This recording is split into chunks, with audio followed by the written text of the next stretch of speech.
Astronauts Sunita Williams and Butch Wilmore boarded Boeing Starliner on June 5, 2024.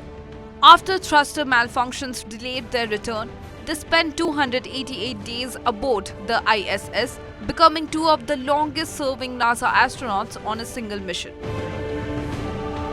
In space, astronauts face a range of psychological challenges. They lose about 20% of the body fluids and 5% of their body mass.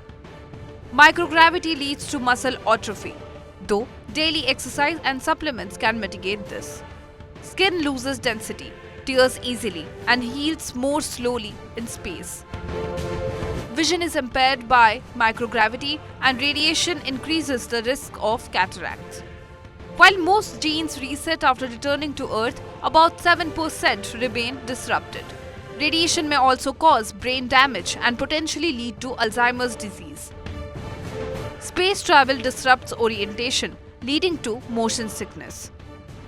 Cardiovascular issues include slowed blood circulation and reduced red blood production. The immune system weakens with radiation exposure during a 6-month mission equating to 10 times the annual exposure on Earth. Bone loss and skeleton deformation occur, with astronauts losing about 1% of the body mass each month and even becoming taller due to spine expansion in orbit.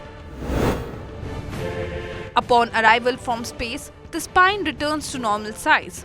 Flatulence is no longer an issue, and blood pressure normalizes.